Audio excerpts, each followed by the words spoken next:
श्रीलंका में आज राष्ट्रीय शोक की घोषणा की गई है और इस वक्त क्या कुछ हलचल है, सरकार के अंदर क्या सोच है, ये जानने के लिए हमारे साथ मौजूद हैं हर्षा दे सिल्वा, जो कि सरकार में मिनिस्टर हैं for economic affairs and public distribution. Mr. De Silva, of course, heartbreaking tragedy here that has evolved, and you have been attending mass funerals yourself. First of all, just take us through, what has been the last 48 hours like for you? It's been like no other 48 hours. I'm not used to it. We thought we were out of the dastardly terror attacks, but it's back again.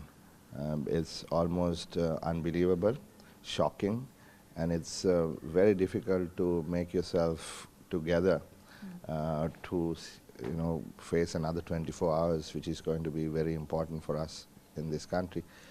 The start happened when we started getting telephone calls to our ambulance unit, which was in fact a collaboration between the government of India and government of Sri Lanka. It's called 1990.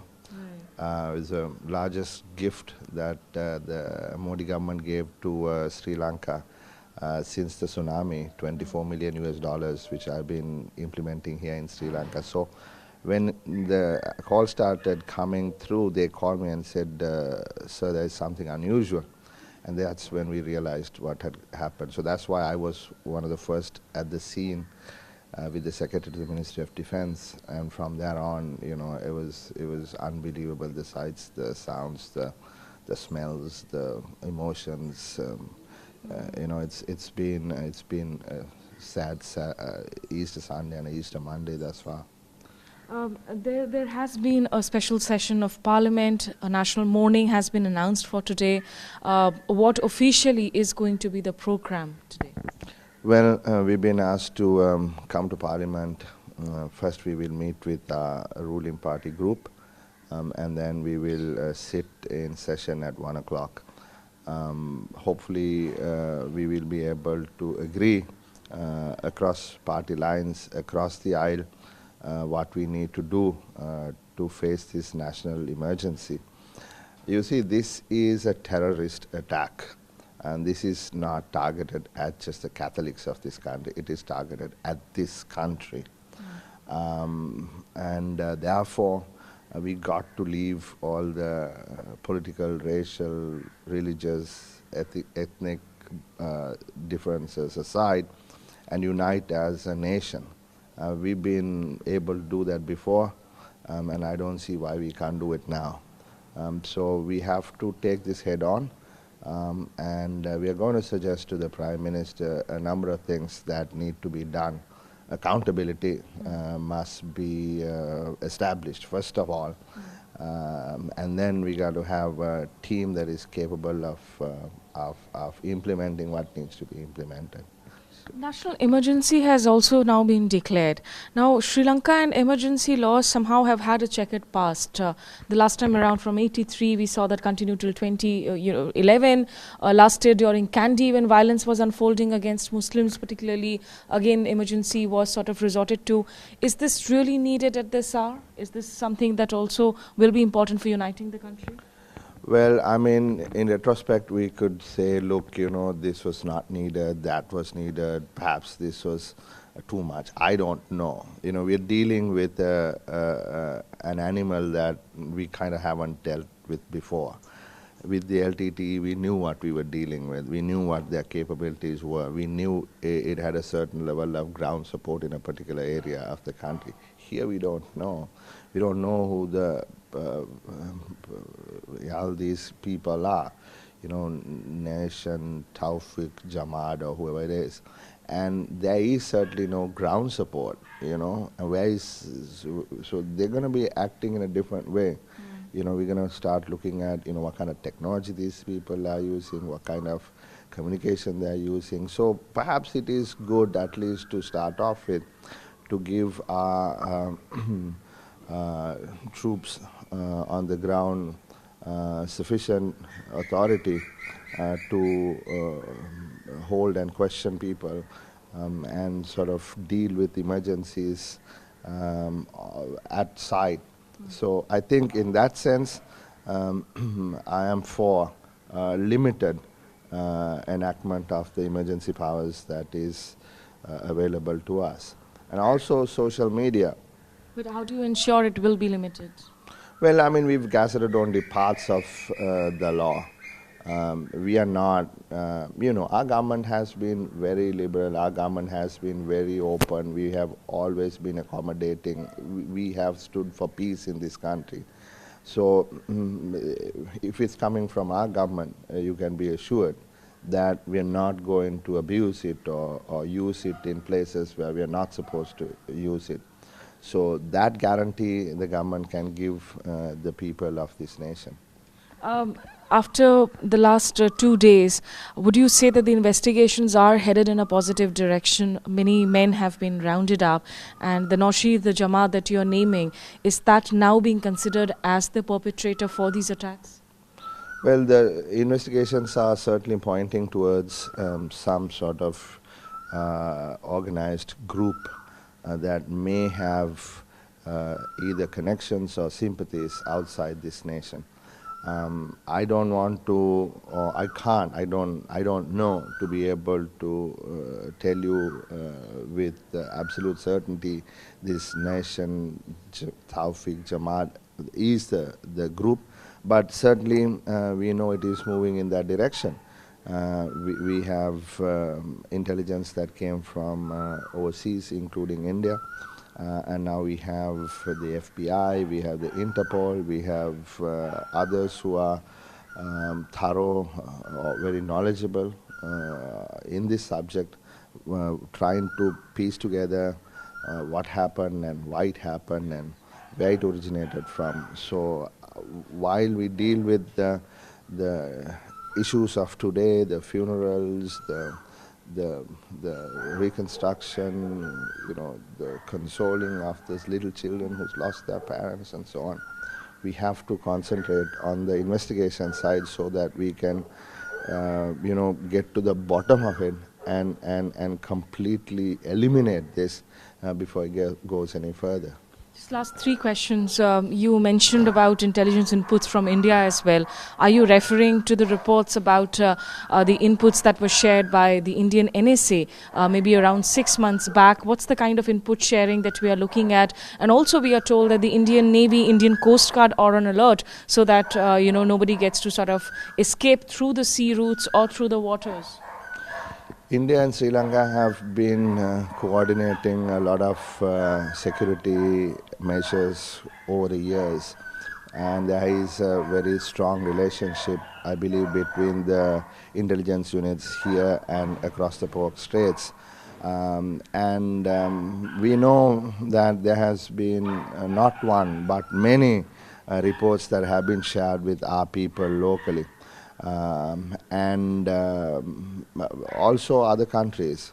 So it is going to be an effort that is going to be undertaken not just by our officers locally, but people who are specialists in these investigations across the world. This is not limited to Sri Lanka. This is a terror attack on a peaceful nation.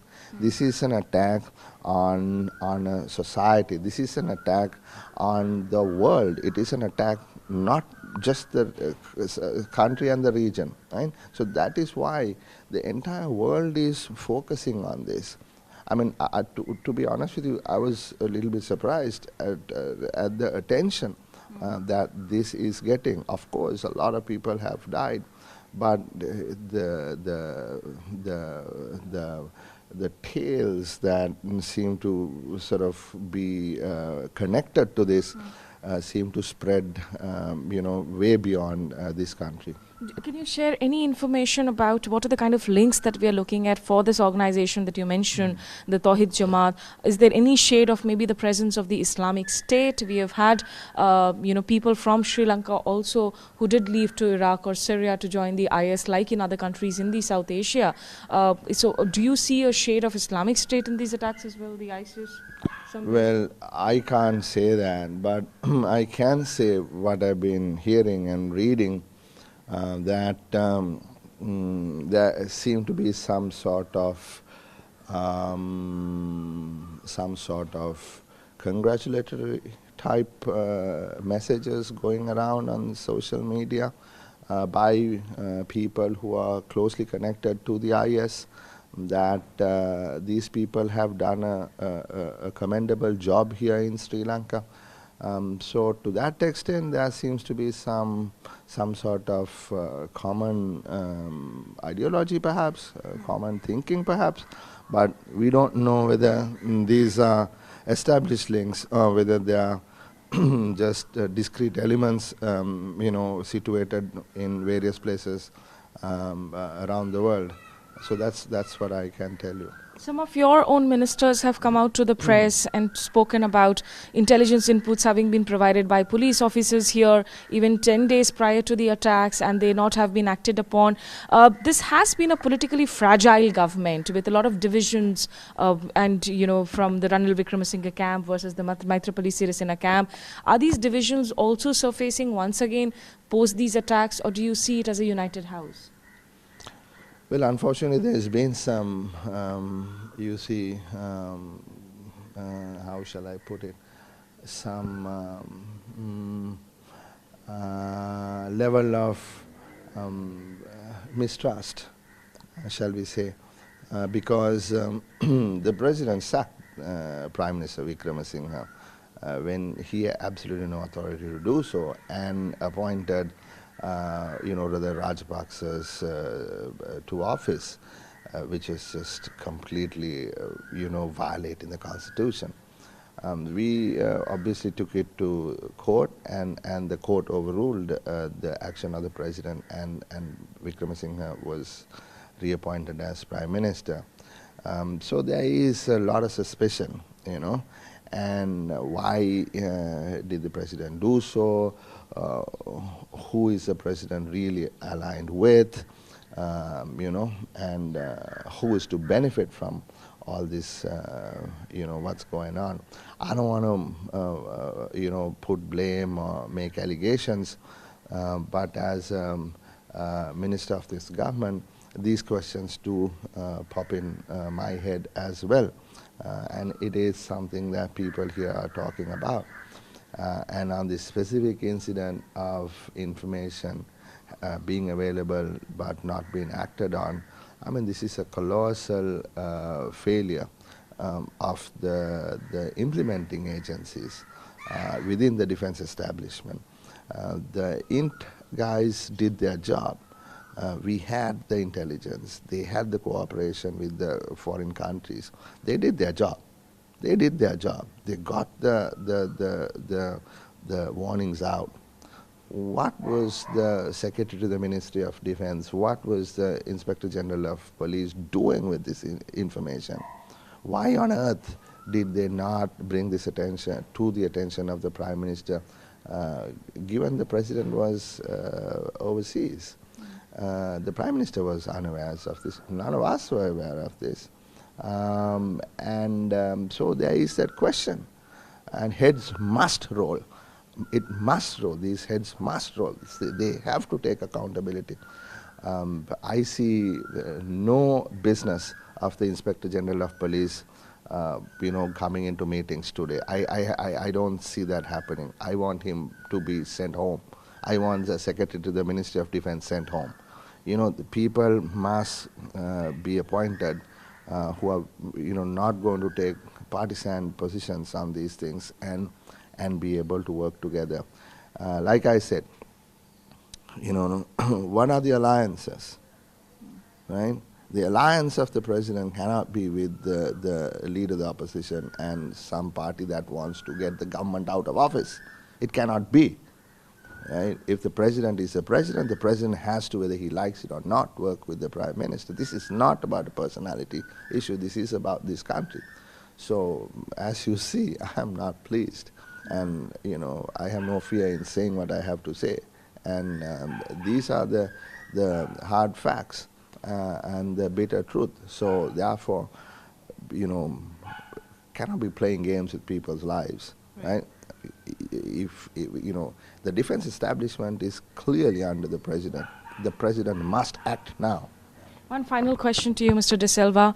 You mentioned about 1990, the ambulances that have been gifted by India. Prime Minister Modi held telephonic conversations both with Wickramesinghe and President Sirisena. What is it that you expect from India at this dark hour of your tragedy? Can India also play some specific role in terms of restoration of the shrines, coming in there? Or what kind of specific roles are you looking at New Delhi for? Actually, the whole country, I take, on behalf of the whole country, I want to thank the government of India for this great gift that they gave us. And as a person running it, I know how many lives we've saved. Not just today, but in the last 1.5 years or so that we've been rolling this service out. People really do appreciate it.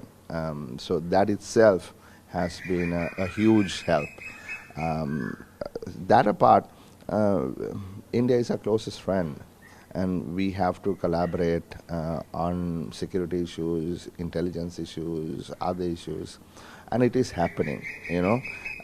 So we just need to continue to build on this great friendship that we have, and we will, I'm sure, be in greater contact with the government of India and its different agencies in the coming days. One, to figure out what happened, and two, to help rebuild. India has always been there for Sri Lanka in our hour of need, and we appreciate it very much. Many thanks for speaking to TV9 Bharatvarsh. तो हर्ष de Silva जिन्होंने बहुत सारी महत्वपूर्ण बातें कही, एक तरफ भारत की भूमिका की सराहना की, जिस तरीके से भारत के एम्बुलेंसेज यहाँ पर आज लोगों की मदद के लिए जो हैं मौजूद हैं, दूसरी तरफ अपने सरकार को लेकर भी अहम सवाल खड़े करते हुए ये भी कहा कि जो लोग जवाबदेह हैं इस हमले के लिए और अपनी नाकामी के लिए, उनकी जो है निश्चित रूप से जवाबदेही होनी चाहिए और उनसे इस्तीफे भी लिए जाने चाहिए. कोलंबो में वीडियो जर्नलिस्ट वीरेंद्र मौर्य के साथ स्मिता शर्मा, TV9 भारतवर्ष.